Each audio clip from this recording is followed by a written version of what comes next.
அன்பு நேயர்களே அனைவருக்கும் இனிய வணக்கம். இது Vatican top 10 sponsor by Black Thunder, Ooty main road, Mettupalayam. Vatican top 10 நிகழ்ச்சியை ஒளிபரப்ப உதவியவர்கள் Black Thunder. Lucky Falls at Black Thunder, Ooty main road, Mettupalayam. நேயர்களே, பெரும் பாரம்பரியத்தை கொண்டிருக்கும் கத்தோலிக்க திருஅவையின் செயல்பாடுகளை உலகறிய செய்வது இந்த நிகழ்ச்சி நோக்கம். அந்த வகையில் இந்த வாரம் திருத்தந்தை பிரான்சிஸ் அவர்களின் மறைவு கொண்டு வரும் மாற்றங்கள், திருத்தந்தையின் கல்லறை எவ்வாறு அமையும், திருத்தந்தையின் இறுதி ஊர்வலம் போன்ற பல நிகழ்வுகள் காத்திருக்கின்றன. அனைத்தையும் அறிந்து கொள்ள வாருங்கள், இன்றைய நிகழ்ச்சிக்குள் போகலாம்.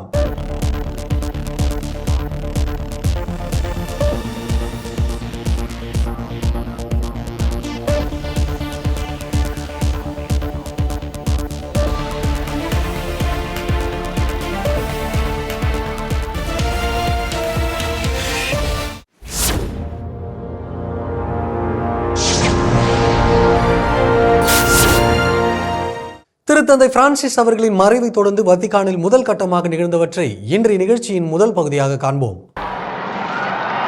திருத்தந்தை பிரான்சிஸ் அவர்கள் பக்கவாதத்தால் பாதிக்கப்பட்டு கோமா நிலைக்கு சென்று பின்னர் இருதய செயலிழப்பால் இறந்தார் என்று அவர் இறந்த பிறகு எடுக்கப்பட்ட இதய மின் வரைபடத்தை தொடர்ந்து வத்திக்கான் தலைமை மருத்துவர் அவரின் இறப்புக்கான இந்த காரணங்களை வெளியிட்டார். திருப்பிடத்தால் வெளியிடப்பட்ட இறப்பு சான்றிதழில் திருத்தந்தை அவர்களுக்கு உயர் இரத்த அழுத்தம் மற்றும் நீரிழிவு போன்ற உடல்நலக் குறைவுகளும் இருந்ததாக மருத்துவர் அர்காங்கேலி குறிப்பிட்டிருந்தார். நிமோனியாவால் ஏற்பட்ட கடுமையான சுவாச கோளாறு இந்த நிலையை மேலும் மோசமாக்கியது.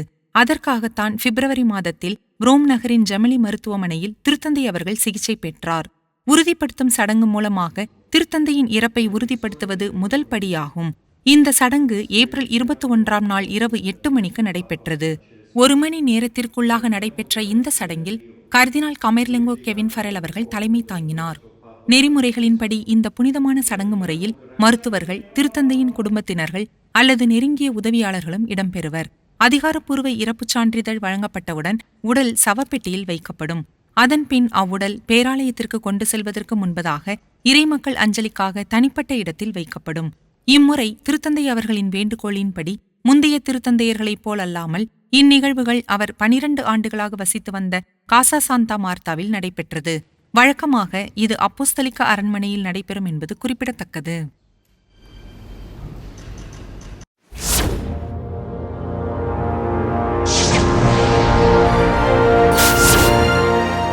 திருத்தந்தை ஒருவர் இறந்துவிட்டால் வத்திக்கானில் ஏற்படும் மாற்றங்கள் என்னென்ன என்பது குறித்து இந்த பகுதியில் காண்போம். வத்திக்கான் ஆட்சிப்பீடம் தலைமையின்றி இருப்பதாக வத்திக்கான் அதிகாரப்பூர்வமாக அறிவித்த தருணம் இதுதான். திருத்தந்தை அவர்களின் குடியிருப்பு மற்றும் சாந்தா மார்த்தாவில் இருந்த அவரது அறை என அனைத்தும் பூட்டப்பட்டு முத்திரை பதிக்கப்பட்டன. இது ஒரு அடையாளப்பூர்வமான சடங்கு முறையாகும். இது திருத்தந்தையின் ஆவணங்கள் உட்பட அவருக்கு சொந்தமான அனைத்து உடைமைகளும் பாதுகாப்பாக வைக்கப்படுவதை உறுதி செய்கிறது.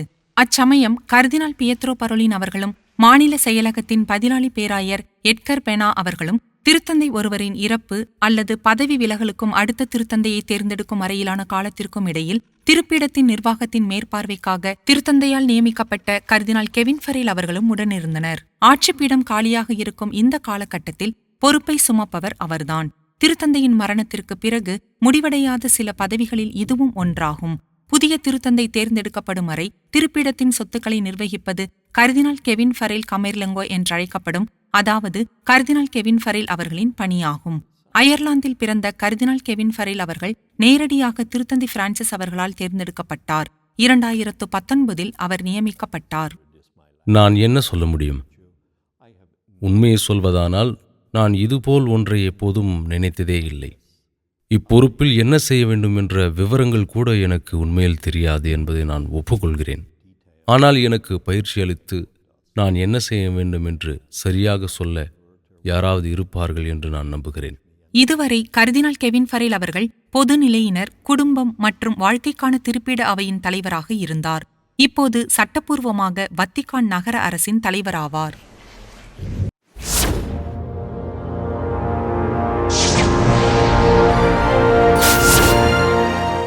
திருத்தந்தை பிரான்சிஸ் அவர்களின் கல்லறை எவ்வாறு அமையும் என்பது குறித்து அவரே திட்டமிட்டுள்ள தகவலை இந்த பகுதியில் காண்போம். திருத்தந்தை பிரான்சிஸ் அவர்கள் தனது கல்லறை எப்படி இருக்க வேண்டும் என்று எழுத்துப்பூர்வ வழிகாட்டுதல்களை விட்டுச் சென்றிருக்கிறார். அவரது இறப்பிற்கு பிறகு வெளியிடப்பட்ட அவரது ஆன்மீக உயிலில் இது வெளிப்படுத்தப்பட்டது. அதில் அவர் 2022 ஆண்டு ஜூன் 29 நாளன்று காசா சாந்தா மார்த்தாவில் வைத்து கையொப்பமிட்டார். திருத்தந்தை அவர்கள் முடிந்தவரை தனது கல்லறை எளிமையாகவும் அலங்காரமின்றியும் இருக்க வேண்டும் என்று விரும்பினார். அது நிலத்தில் இருக்க வேண்டும், எந்த அலங்காரமும் இல்லாமல் பிரான்சிஸ்கஸ் என்று பொறிக்கப்பட்ட ஒரு கல்வெட்டை மட்டும் கொண்டிருக்க வேண்டும் என்றும் அவர் கேட்டுக்கொண்டார். அவர் வத்திக்கான் சுரங்கங்களில் அடக்கம் செய்யப்பட விரும்பவில்லை. மாறாக புனித மேரி மேஜர் பேராலயத்தில், குறிப்பாக புனித பவுல் சிற்றாலயத்திற்கு மிக அருகில் அடக்கம் செய்யப்பட விரும்பினார். ரோம் நகரின் பாதுகாவலியான சலஸ் போப்புலி ரொமானா மீது அவர் வைத்திருந்த ஆழ்ந்த பக்தியே அதற்கான காரணமாகும். அவர் கர்தினாலாக இருந்தபோதும் திருத்தந்தையாக இருந்தபோதும் வத்திக்கானுக்கு வெளியே தனது ஒவ்வொரு திருத்தூது பயணத்திற்கு முன்பும் பின்பும் தவறாமல் அங்கு சென்று இறைவேண்டல் செய்தார். மருத்துவமனையிலிருந்து திரும்பியவுடன் அவர் இப்பேராலயத்தில் மலர்கள் வைத்து ஜெபித்தார். மருத்துவர்களின் அறிவுறுத்தலின்படி அவர் குணமடைந்து வந்த அதே நேரத்தில் அந்நிகழ்வு அவரது கடைசி பொது நிகழ்ச்சிகளில் ஒன்றாகவும் இருந்தது.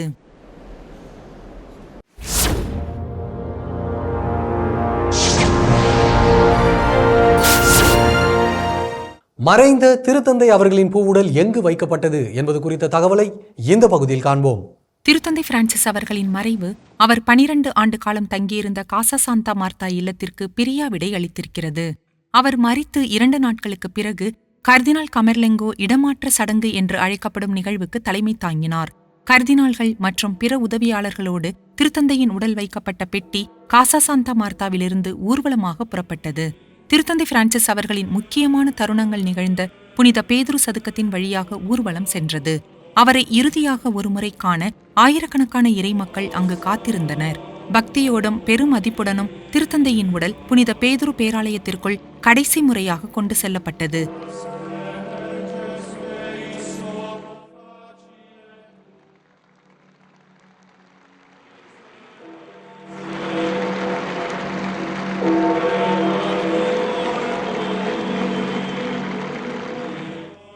பிறகு ரோமை தலைமை செயலகத்தின் மூத்த அதிகாரிகள், கர்தினால்கள் மற்றும் வத்திக்கான் ஊழியர்கள் என அனைவரும் திருத்தந்தை அவர்களுக்கு பிரியாவிடை அளித்தனர்.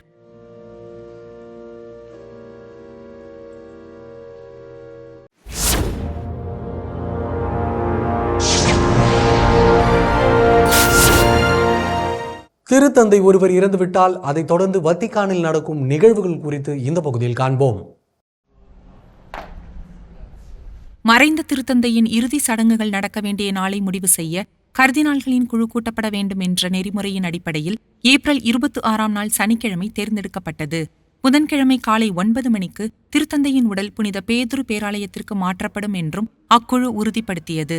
இருப்பினும் பொதுமக்கள் இறைவேண்டல் செய்யவும், திருத்தந்தை பிரான்சிஸ் அவர்களுக்கு அஞ்சலி செலுத்தவும் பேதுரு சதுக்கம் எந்த நேரத்தில் திறக்கப்படும் என்பதை அவர்கள் குறிப்பிடவில்லை. இந்த கூட்டத்தில் சுமார் 60 கர்தினால்கள் பங்கேற்றனர். அவர்களில் பெரும்பாலானோர் ரோமையில் வசித்து வருகின்றனர். மறுபுறம் திருத்தந்தை அவர்களின் இறுதி மணித்துளிகள் குறித்த தகவல்கள் வெளிவந்தன. உதாரணமாக, திருத்தந்தை அவர்கள் இறைமக்களுக்கு மத்தியில் தான் செல்ல வேண்டும் என முடிவு செய்த போது தனக்கு அனுமதி அளித்த தனது மருத்துவ உதவியாளருக்கு அவர் நன்றி தெரிவித்தார். திருத்தந்தை பிரான்சிஸ் அவர்கள் காலை மணி 5:30 அளவில் தனக்கு உடல்நிலை சரியில்லை என்பதை உணரத் தொடங்கினார். 2 மணி நேரம் கழித்து அவர் இறைவனடி சேர்ந்தார். அவரது பூவுடலை பொதுமக்கள் அஞ்சலிக்காக புனித பேதுரு சதுக்கத்தில் வைத்த பிறகு இரவு மணி 10:30 என்றும் பாராமல் மக்கள் வரிசையில் திரண்டனர். முதலில் வத்திக்கான் நிர்ணயித்த காலம் நள்ளிரவு வரை மட்டும்தான். ஏராளமான பயணிகள் வந்த காரணத்தால் அது காலை மணி 5:30 வரை நீட்டிக்கப்பட வேண்டியிருந்தது. மொத்தத்தில் நாள் முழுவதும் சுமார் 50,000 பேர் திருத்தந்தையின் உடலுக்கு மரியாதை செலுத்தினர். உண்மையில் முதல் 8 மணி நேரத்தில் மட்டும் சுமார் 20,000 பேர் அங்கு வந்து சென்றனர். மேலும் இந்த நிகழ்வுக்காக நிருபர்கள், புகைப்படக் கலைஞர்கள் மற்றும் ஒளிப்பதிவாளர்கள் உட்பட உலகம் முழுவதிலுமிருந்து சுமார் 4,000 பத்திரிகையாளர்கள் வரவிருந்தனர். பாதுகாப்பு அடிப்படையில் புனித பேதுரு சதுக்கத்திற்கு வருவதற்கு முன்பு கடுமையான கட்டுப்பாடுகள் கொண்ட ஒரு திட்டம் நடைமுறையில் இருந்தது. கூடுதலாக அனைத்து இத்தாலிய காவல் படைகளையும் உள்ளடக்கிய ஒரு பெரிய போலீஸ் பாதுகாப்பு போடப்பட்டிருந்தது.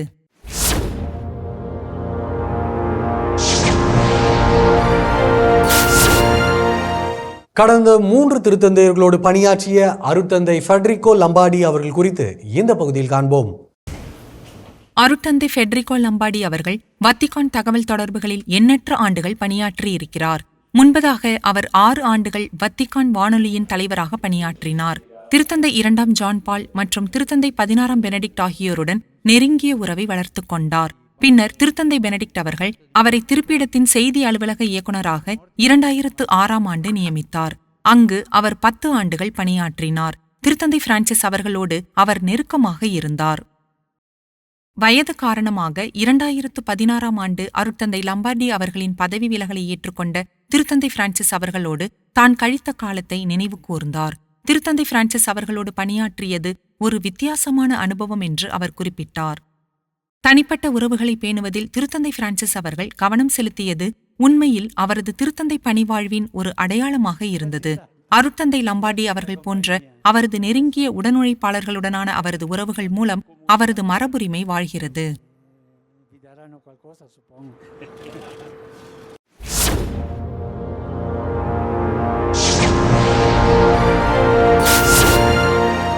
திருத்தந்தை பிரான்சிஸ் அவர்களின் இறுதி சடங்குகளில் குறிப்பிடும்படியான சிலரை குறித்து இந்த பகுதியில் காண்போம். திருத்தந்தை பிரான்சிஸ் அவர்கள் சமூகத்தில் கடைநிலையில் இருப்போரின் திருத்தந்தையாக வாழ்ந்தார் என்றால், அப்படிப்பட்டவர்களை வரவேற்றவர் ரோமையின் நகர மையத்திலிருந்து சுமார் 20 மைல் தொலைவில் ஒரு சர்க்கஸ் கூடாரத்தில் எளிமையானவராக வாழும் 81 வயதான அருட்சகோதரி ஜெனவியா ஆவார். 2022ஆம் ஆண்டு முதல் ஒவ்வொரு புதன்கிழமையும் வத்திக்கானில் நடைபெறும் பொது பார்வையாளர் சந்திப்பில் அவர் தவறாமல் கலந்து கொள்வார். புலம்பெயர்ந்தோர், திருநங்கைகள், பாலியல் தொழிலாளிகள் குழுக்களை திருத்தந்தை பிரான்சிஸ் அவர்களிடம் அவர் அழைத்து வருவார்.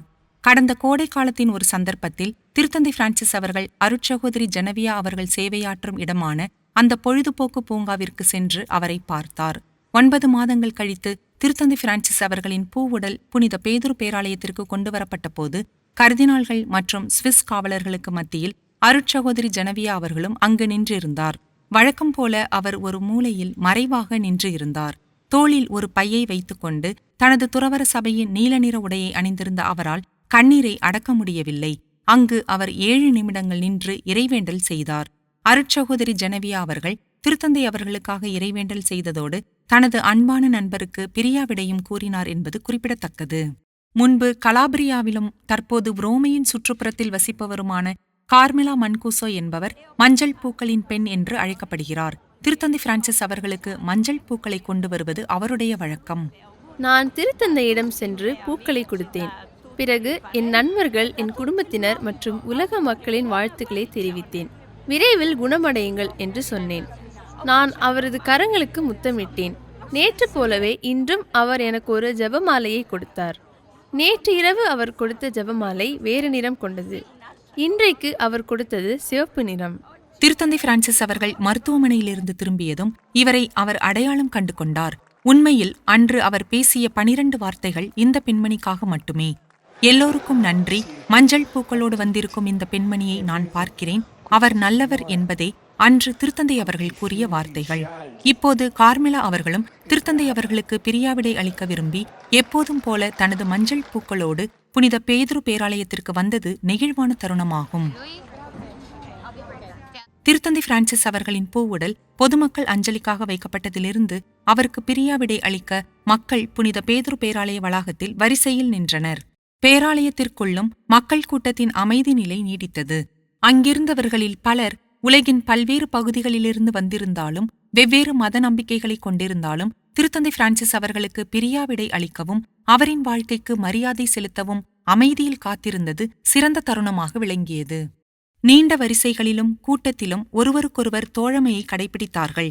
குறிப்பாக அங்கு சூழ்ந்திருந்த வெப்பம் மற்றும் நீண்ட வரிசைகள் பலருக்கு உடல் ரீதியான துன்பம் அளித்த போது பலர் அங்கு தாராள மனப்பான்மையோடு உதவி புரிந்தார்கள்.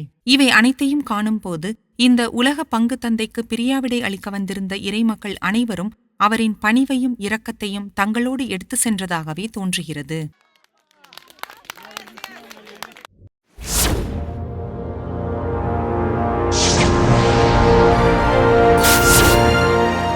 திருத்தந்தை பிரான்சிஸ் அவர்களின் இறப்பு கொண்டு வந்திருக்கும் மாற்றங்கள் என்னவென்று இந்த பகுதியில் காண்போம். திருத்தந்தை பிரான்சிஸ் அவர்களின் இறப்பு பல மாற்றங்களை கொண்டு வருகிறது. அவற்றில் பல அவர் ஏற்படுத்தியவைதான். தனது இறுதிச் சடங்கு தொடர்பான அனைத்தையும் எளிமைப்படுத்த திருத்தந்தை அவர்கள் விரும்பினார். பல மாற்றங்கள் கடைபிடிக்கப்பட்டாலும் சில முறைகள் அப்படியே கடைபிடிக்கப்படுகின்றன. திருத்தந்தையின் உடல் நேரடியாக சவப்பெட்டியில் வைக்கப்பட்டு திறந்த நிலையில் இருப்பதை நாம் காண்கிறோம். முன்பு இவ்வாறு இருக்காது. சொல்லப்போனால் நாம் திருத்தந்தை பிரான்சிஸ் அவர்களை நன்றாக பார்க்கலாம். ஆனாலும் இறுதி திருப்பலி நிகழ்வுகள் மற்றும் சடங்குகள் எதுவும் மாறாமல் உள்ளன. முன்னதாக புனித 2ஆம் ஜான் பால் மற்றும் திருத்தந்தை 16ஆம் பெனடிக்ட் ஆகியோரின் இறுதிச் சடங்குகளில் திருத்தந்தையரின் பூவுடல் உயர்த்தப்பட்ட அமைப்பு ஒன்றில் அனைவரும் காணும் வண்ணம் வைக்கப்பட்டன. இந்த முறையை நீக்கிய முதல் நபர் திருத்தந்தை பிரான்சிஸ் அவர்கள்தான். உண்மையில் அவரின் பூவுடல் புனித பேதுரு பேராலயத்திற்கு கொண்டுவரப்பட்ட போது அவர் இப்படித்தான் நேரடியாக சவப்பெட்டியில் காணப்பட்டார். அப்பெட்டி சிவப்பு வெல்வெட் துணியால் மூடப்பட்டிருந்தது. சவப்பெட்டியிலும் ஒரு மாற்றம் இருந்தது. முன்பு சைப்ரஸ், துத்தநாகம் மற்றும் எல் மரம் போன்றவற்றால் ஆன 3 வெவ்வேறான வகையான பெட்டிகள் பயன்படுத்தப்பட்டன. ஆனால் திருத்தந்தை பிரான்சிஸ் அவர்கள் அவற்றை தவிர்த்துள்ளார். மாறாமல் இருப்பது என்னவென்றால் திருத்தந்தையின் சிவப்பு நிற உடை மட்டும்தான். இது திரு அவைக்கு மிகவும் முக்கியமான நிறமாகும். பண்டைய கிறிஸ்தவத்தின் முதல் நூற்றாண்டு தொடங்கி சிவப்பு நிறம் ரோமாபுரியில் இறப்பு அல்லது இறுதி சடங்குகளின் வழிபாட்டு நிறமாக இருந்து வருகிறது. ஏனென்றால் ரோம் இரத்தம் சிந்திய மறைசாட்சிகளின் நகரமாகும். உண்மையில் கர்தினால்களும் இந்த நிறத்தை அணிவது இயேசு கிறிஸ்துவின் மீதான அன்பிற்காக தங்கள் உயிரை முழுமையாக கொடுக்க அழைக்கப்படுவதால்தான். திருத்தந்தை பிரான்சிஸ் அவர்களின் அடக்கம் தொடர்பான மாற்றங்களில் மற்றொன்று அவரின் கல்லறை எங்கு அமையும் என்பதுதான். அவர் வத்திக்கானை தவிர்த்து புனித மேரி மேஜர் பேராலயத்தில் அடக்கம் செய்யப்பட விரும்பினார். இதற்கு முன்பு இப்படிப்பட்ட முடிவை எடுத்த திருத்தந்தையர்களும் இருந்திருக்கிறார்கள். சமீபத்தில் இல்லாவிட்டாலும் சமீபத்திய நூற்றாண்டுகளில் வத்திக்கான் நகருக்கு வெளியே அடக்கம் செய்யப்பட்ட சில திருத்தந்தையர்களும் உள்ளனர். உதாரணமாக திருத்தந்தை பியோ நோனோ அவர்கள் சுவருக்கு வெளியே உள்ள சான் லொரன்சோ பேராலயத்தில் அடக்கம் செய்யப்பட்டுள்ளார். இது இயல்பானதல்ல, ஆனால் இது ஒரு விதிவிலக்கும் அல்ல. புனித மேரி மேஜர் பேராலயத்தில் இன்னும் 7 திருத்தந்தையர்கள் அடக்கம் செய்யப்பட்டிருக்கிறார்கள். அங்கு ரோமையின் பாதுகாவலர் மற்றும் திருத்தந்தை பிரான்சிஸ் அவர்கள் மிகுந்த பக்தி கொண்ட சலஸ் போப்புலி ரோமனாவும் இருக்கிறார் என்பது குறிப்பிடத்தக்கது.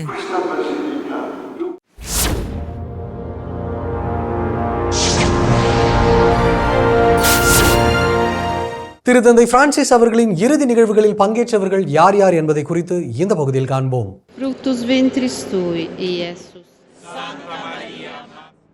திருத்தந்தை பிரான்சிஸ் அவர்களின் இறுதிச் சடங்கு உலக அனைவரின் பிரதிபலிப்பாக இருந்தது. மேலும் புனித பேதுரு சதுக்கம் பெரியவர்களையும் எளியவர்களையும் அதிகாரமிக்கவர்களையும் ஏழைகளையும் தன்னகத்தை கொண்டு நின்றது.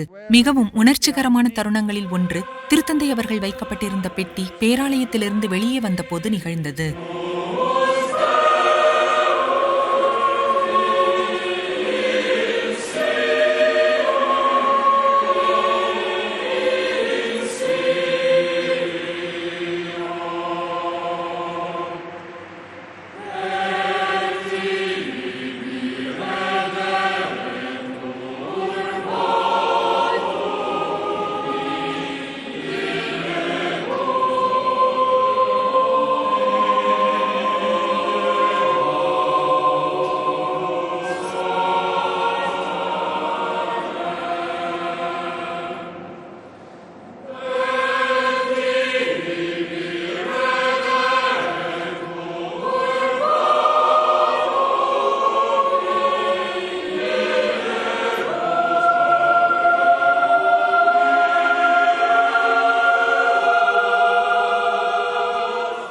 ஒரு வாரத்திற்கு முன்புதான் திருத்தந்தை அவர்கள் தனது வாகனத்தில் அங்கு வந்து இறைமக்களை வரவேற்றார். 91 வயதான கர்தினால் ஜியோவானி பட்டிஸ்டா ரே அவர்கள் இந்த அர்ஜென்டினாவின் திருத்தந்தையின் செயல்கள், செய்திகள் மற்றும் தோற்றம் குறித்து நினைவு கூற விரும்பினார்.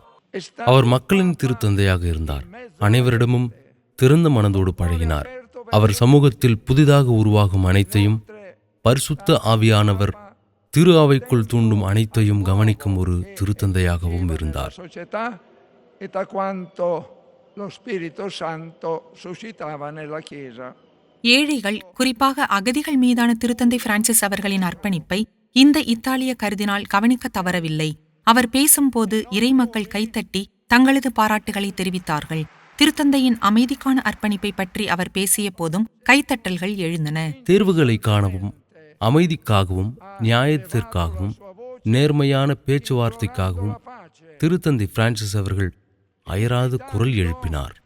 அவரின் உரை ஒரு கொண்டாட்டத்தின் உரையாகவே இருந்தது. ஆனாலும் புனித பேதுரு சதுக்கத்தில் வைக்கப்பட்டிருந்த திருத்தந்தை அவர்களின் சவப்பெட்டி அனைவரின் கண்களுக்கும் மாறாத ஒரு மையப்புள்ளியாக இருந்தது. அங்கு மக்கள் திருத்தந்தை அவர்களுக்கு பிரியாவிடை தெரிவித்து நின்றது குறிப்பிடத்தக்கது.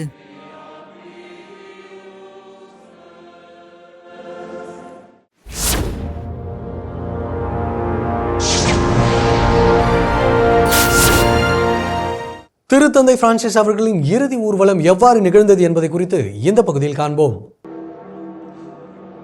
திருத்தந்தை பிரான்சிஸ் அவர்களுக்கான இறுதி சடங்குகள் முடிந்த சில நிமிடங்களுக்கு பிறகு அவரின் பூவுடலின் இறுதி ஊர்வலம் புறப்பட்டது.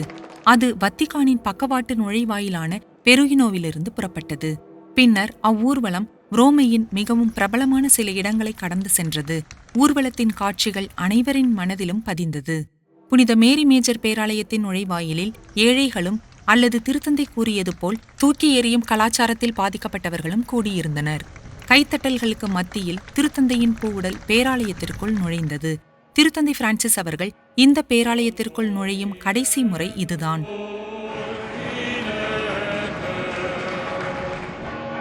ஆயிரக்கணக்கான இறைமக்கள் காண திருத்தந்தையின் உடல் புனித மேரி மேஜர் பேராலயத்தை அடைந்தது. இது திருத்தந்தை பிரான்சிஸ் அவர்களால் தேர்ந்தெடுக்கப்பட்ட ஒரு பேராலயமாகும். மேலும் திருத்தந்தை அவர்களுக்கு அதிகம் பிடித்த பேராலயமும் இதுதான். அவர் இந்த பசிலிக்காவை மிகவும் நேசித்தார், ஏனெனில் அவர் அன்னை மரியை நேசித்தார். மேலும் அவர் அங்கு அடக்கம் செய்யப்படவும் அன்னையின் கரங்களில் ஓய்வெடுக்கவும் விரும்பினார். எவ்வளவு அழகு! என்ன ஒரு அழகான உதாரணம்! திருத்தந்தை பிரான்சிஸ் அவர்களின் பேழை சில மணி நேரங்களுக்கு பிறகும் பலர் அங்கேயே இருந்தனர். புனித பேதுரு சதுக்கத்திலிருந்து மேலும் பலர் வந்து கொண்டிருந்தனர். இது ஏராளமான இறைமக்களை ஈர்க்கும் என்று எதிர்பார்க்கப்பட்ட ஒரு நிகழ்வு ஆகும். அவர்கள் அனைவரும் கொடிகள், கைத்தட்டல்கள் மற்றும் ஜபங்கள் மூலம் திருத்தந்தை பிரான்சிஸ் அவர்கள் மீதான தங்கள் பாசத்தை அந்த சூழ்நிலையில் வெளிப்படுத்தினர். ஏப்ரல் 27ஆம் நாள் இப்பேராலயம் வழக்கம் போல் திறக்கப்படும். மேலும் திருத்தந்தை பிரான்சிஸ் அவர்கள் நிரந்தரமாய் ஓய்வெடுக்கும் இடத்தை இறைமக்கள் பார்வையிட அனுமதிக்கப்படுவார்கள் என்பது குறிப்பிடத்தக்கது. என் அன்பு நேயர்களே, இன்றைய நிகழ்வுகள் அனைத்தும் நீங்கள் பயன்பெறும் வகையில் அமைந்திருக்கும் என்று நாங்கள் நம்புகிறோம். மீண்டும் அடுத்த வாரம் உங்களை சந்திக்கிறோம். இது வத்திக்கான் டாப் 10 நிகழ்ச்சி, sponsor by Black Thunder, Ooty main road, Mettupalayam. நன்றி, வணக்கம். மரியே வாழ்க. வத்திக்கான் டாப் 10 நிகழ்ச்சியை ஒளிபரப்ப உதவியவர்கள் Black Thunder. Lucky Falls at Black Thunder, Ooty Main Road, Metupalayam.